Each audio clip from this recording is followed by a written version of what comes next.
clearance lights. Securely attached, no damage, loose, or missing parts.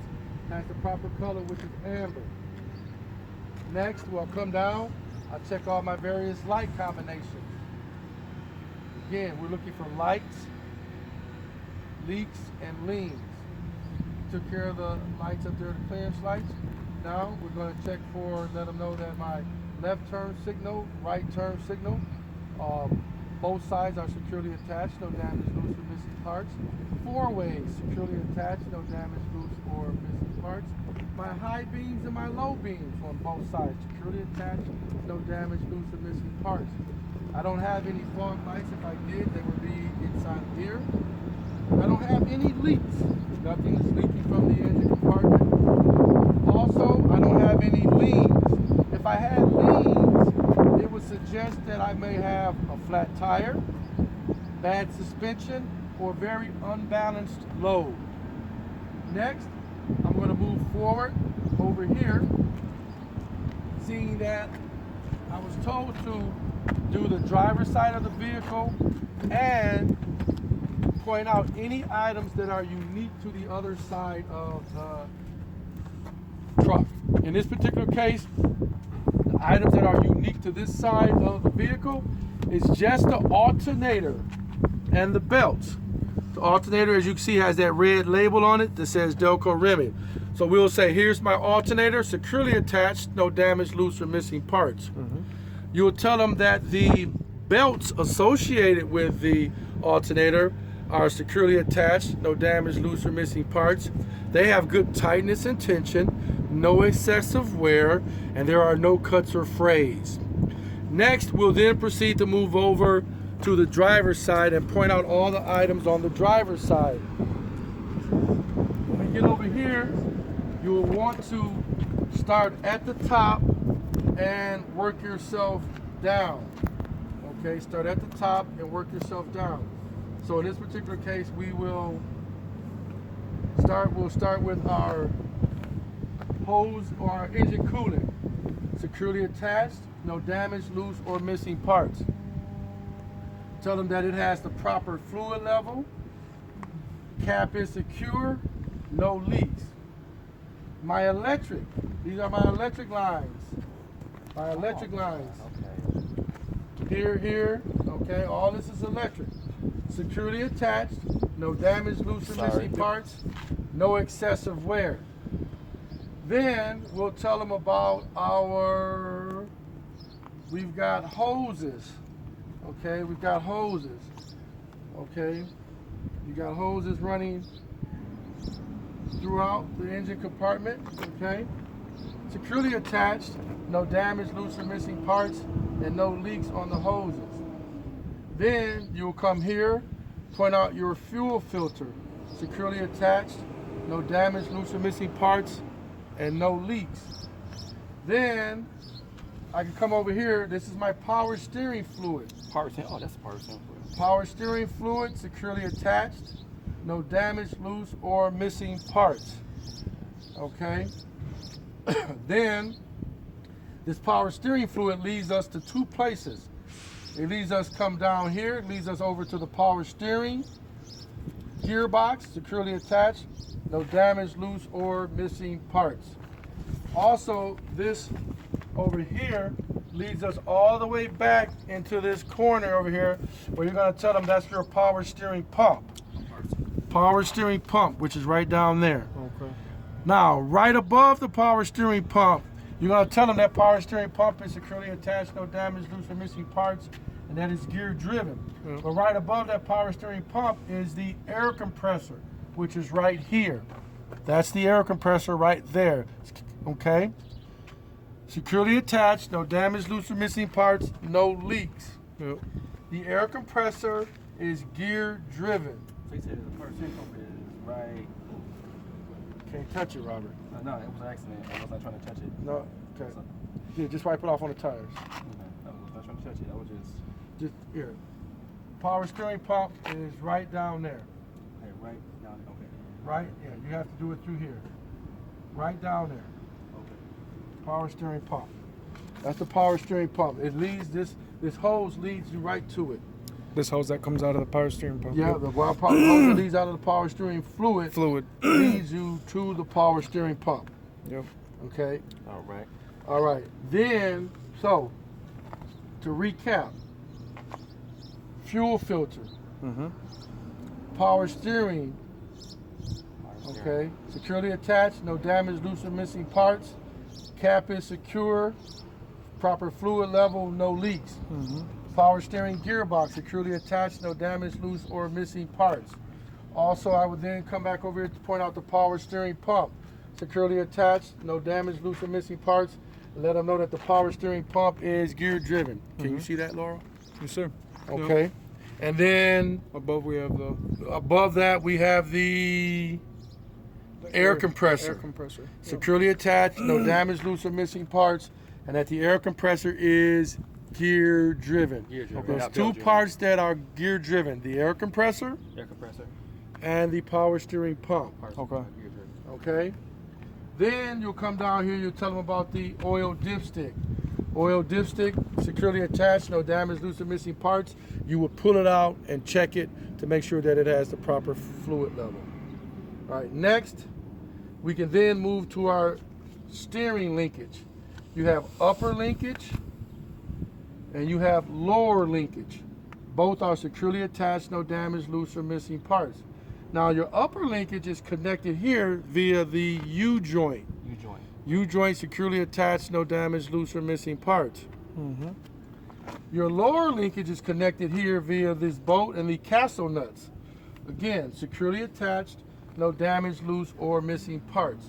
Now, what I want to do is I'm going to get in the truck for a second and I'm going to turn our steering wheel outward. Okay. Okay. Okay? Because I want you guys to be able to see the brake system.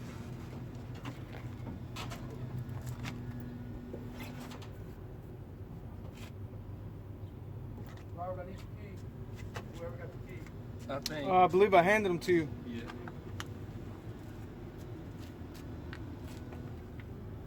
Okay, thanks, Robert. Yep.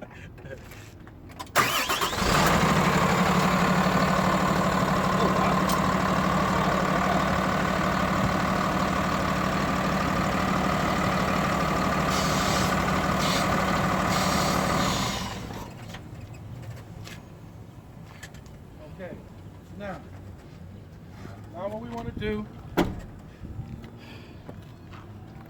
is get up in here. All right, so what we'll do is we'll tell him that our suspension, we have our leaf spring. Leaf spring. We have leaf spring mount. It's mounted in the front, the center, and the rear. Mm-hmm. It's mounted in the center. It's mounted in the front with the leaf spring mount, and it's mounted in the rear with the leaf spring mount. This being our leaf spring. That's our leaf spring. Yep. Securely attached, no damage, loose, or missing parts. It's attached in the center here via these U-bolts. Securely attached, no damage, loose, or missing parts. Shock absorber, securely attached, no damage, loose, or missing parts. No leaks. Next, we move to our brake system. Let me see your paper. Go Now, ahead, bro. I have Yeah, a go question. Yeah. With the shock absorber, we have to mention no leaks because it has fluid in it, correct? Yes. Yep. Okay. All right. Okay. All right. Now. All right. Now, we'll go to our after we've talked about our suspension. Now let's talk about our brakes. There's 6 pieces to the brakes. Okay. 6. In this case, part 1, brake chamber hose. Brake chamber hose. Securely attached, no damage, loose, or missing parts. Brake chamber. Securely attached, no damage, loose, or missing parts. The push rod. I want you guys to keep looking at this rod right here. When I push the brake, you're going to see that rod come out. Okay. All right? Yep. Oh wow. With that rod, so that's your push rod. You're going to tell them that push rod, securely attached, no damage, loose, or missing parts. And you're going to tell him that that push rod cannot travel more than an inch. Yep. Should not be more than an inch of play. Slack adjuster, securely attached, no damage, loose, or missing parts. Can you point at that again, please? The slack adjuster. Slack adjuster, this whole S. Okay. Slack adjuster. Sure. When they talk about it in the book, the S cam, Yes, Yep. cam. that's what they're talking about, this is S. Yep. Okay. All right. So now we've talked about the brake chamber hose, the brake chamber, push rod, slack adjuster. So we've talked about 4 of the 6. Last but not least, looking at this system, we've got rotors and pads. It can be rotors and pads. Sometimes it can be brake drums and brake linings, Okay. depending upon the situation. All right. But just in this situation, we'll tell them we've got rotors and pads, and tell them that the pads need to be at least 1/4 of an inch thick. 1/4 of an inch thick, okay? Yep. Now, we'll then move to our tires. We'll tell them that the tires should have no cuts or bulges on the inner or outer walls. The tires should be evenly worn, no mismatch tires. Also, you can tell them that the proper tread depth, these are what we call our steer tires. Steer tires. Steer tires should be at least 4/32. Yep. Okay. Now, just for your information, we're not allowed to have recap tires on the front of a commercial vehicle. What is a recap? Recap is whenever the tread gets very, very low, Okay. instead of throwing the entire tire out, Okay. what they do is they take it to like a pumps, Okay. and in the pumps tire service, they will smooth it all down, Okay. and they'll put a recap. And the recap is basically it's like imagine this, Right. a recap, it'll be put on top, it'll be looking just like this. Okay. It'll be a whole new cap. Sure. That's why when you're driving down the expressway, Yeah. and you see those big old rubber pieces laying in the middle of the road, Yeah. those are recaps that have come off tires, Oh, Okay. wow. That's what that is. okay? Yeah. Recap. So, but when the tire gets really, really bald, but your sides are still good, they'll take it and they'll just smooth it all the way down. And they've got just imagine like me just taking this long thing that's about the width, the length of this tire, and I just wrap it around it and I seal it together on there. There's some way, I don't know how they glue it down or how Sure. they make sure that it's together. Mm-hmm. But sometimes they come loose, Yeah. like anything else. Sure. No. Okay, but they don't want you to use those on the front because if they come off, you can easily Yeah. lose Definitely. control of your vehicle. Yeah. They don't mind you having them on the back. You got the extra tires back there. Exactly. Yep. Sure. Okay. Yep. All right. Next, guys, we'll then come down to our rim. Securely attached, no damage, loose or missing parts. No illegal welds. Lug nuts, securely attached, no damage, loose or missing parts. And on the lug nuts, you're gonna look to make sure that we don't have any brown starbursts or rust trails, Okay. which would indicate that the lug nuts may be loose. Or what is it also? Isn't it the silver threading? Yeah, I think Silver it's threading six, could be it seven. too. Okay. Axle hub oil seal, no leaks. Then we're going to tell them about our valve stem right down here. Our valve stem, securely attached, no damage, loose, or missing parts on the valve stem. And tell them that on the valve stem, if we were going to be checking for tire pressure, Right. we would use a tire gauge, okay? We know basically here by looking at this that our tire pressure should be at least 105 psi, 105, right. okay? All right, gentlemen, that right there would conclude Form A. That's Form A. Oh, wow. I had a question though. Like with the